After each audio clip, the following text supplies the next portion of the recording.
4 ওভারে 7 রান দিয়ে 3 wicket. Pakistan super লিগে নিজের দ্বিতীয় ম্যাচে বাংলাদেশ পেসার নাহিদ রানার বোলিং ফিগার এটি।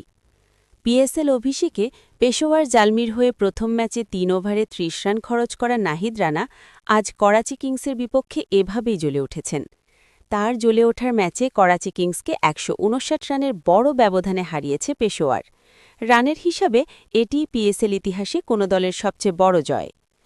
করাচিতে টসে হেরে ব্যাটিং করতে নেমে শ্রীলঙ্কার ব্যাটসম্যান কুশল মেন্ডিসের সেঞ্চুরি ও বাবর আজমের ৮৭ রানের ইনিংসে ৩ উইকেটে ২৪৬ রান তুলেছিল পেশোয়ার। জবাবে নাহিদ রানা আর ২ স্পিনার ইফতিখার আহমেদ ও সুফিয়ান মুকিমের বোলিংয়ে মাত্র ৮৭ রানে গুটিয়ে গেছে ডেভিড ওয়ার্নারের করাচি। অথচ ০ রানেই পেশোয়ার হারিয়েছিল মোহাম্মদ হারিসের উইকেট।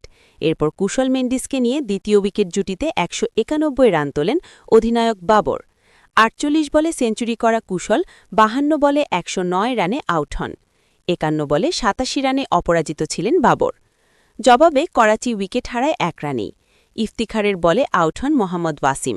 এরপর দলীয় ৪ রানে আউট হন ওয়ার্নার। তাকে ফেরান বাংলাদেশের বাঁহাতি পেসার শরীফুল ইসলাম। ৩ ওভারে ২৩ রান দিয়ে শরীফুল ১ উইকেট পেয়েছেন। নাহিদ রানা আউট করেছেন সাদ বেগ, খুশদিল শাহ ও অ্যাডাম জাম্পাকে। এর মধ্যে নিজের তৃতীয় ওভারে কোনো রান না দিয়ে ফেরান খুশদিল ও জাম্পাকে।